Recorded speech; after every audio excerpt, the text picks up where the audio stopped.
എല്ലാ വലിയ വിജയങ്ങൾക്കും ഒരു തുടക്കമുണ്ട്. ആ തുടക്കത്തിന് പടച്ചോൻ നമുക്ക് കൃപയാക്കി തന്ന. ഒരുപാട് കഷ്ടപ്പെട്ടിരുന്നു.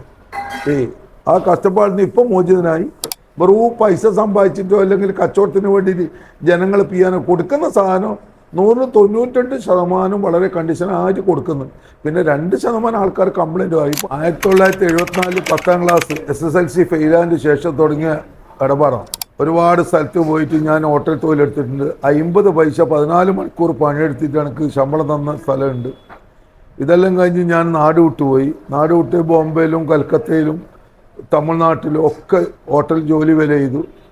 അങ്ങനെ മാറി മാറി വരുന്നൊരു കാലഘട്ടം വരുമ്പോൾ മുഴപ്പിലങ്ങാട് ഞാൻ ചെറിയൊരു ചായക്കട ഇട്ട് 1979. 1979 അന്ന് 220 കച്ചവടം. അന്ന് ചായക്ക് 10 പൈസയാണ്. പിന്നെ അത് കച്ചവടം തിരിച്ചു കൊടുത്തു. പിന്നെ തലശ്ശേരി തുടങ്ങി, പിന്നെ പാനൂര്, അവിടെയെല്ലാം തുടങ്ങിയിട്ടാണ് പിന്നെ കണ്ണൂരായിട്ട് ബന്ധപ്പെടുന്നത്. പിന്നെ താഴെച്ചുവക്ക് തുടങ്ങി. താഴെച്ചുവക്ക് ഒരു 12 കൊല്ലം മഹാറാണി ഹോട്ടൽ എന്ന് പറഞ്ഞ് ഞാൻ കച്ചവടം ചെയ്യുന്നു. ഏറ്റവും ടോപ്പ് ബിസിനസ് ആയിരുന്നു. കൊടുക്കുന്ന സാധനം പ്യൂരിറ്റി ആയിട്ട് കൊടുക്കും, നല്ല സർവീസ്, നല്ല ഫുഡ്, ആൾക്കാർക്ക് ഇഷ്ടപ്പെട്ട്. അങ്ങനെ ഓണർ പറഞ്ഞ് തിരിച്ച് ഹോട്ടൽ വേണമെന്ന് പറഞ്ഞാൽ ഓണർ തിരിച്ച് ഹോട്ടലൊക്കെ തിരിച്ചു കൊടുത്തു. അതിൻ്റെ ശേഷമാണ് കണ്ണൂർ സെൻറ്റോ ടൂറിസ്റ്റ് ഹോം എടുത്തു. AC റെസ്റ്റോറൻ്റ് ആയിരുന്നു. അവൻ കച്ചവടം പിക്കപ്പ് ആയിട്ട് വരുമ്പോൾ ആ പോപ്പുലർ സലാംകാരന് ബിൽഡിങ് വിൽക്കുന്നതെന്ന് പറഞ്ഞിട്ട് ഒഴിഞ്ഞു കൊടുത്ത്.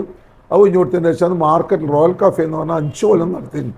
നല്ല ചായ, നല്ല കഴി, നല്ല ചോറെല്ലാം ഒരു ഒരുപാട് നല്ല ബിസിനസ് ഉണ്ടായിരുന്നു.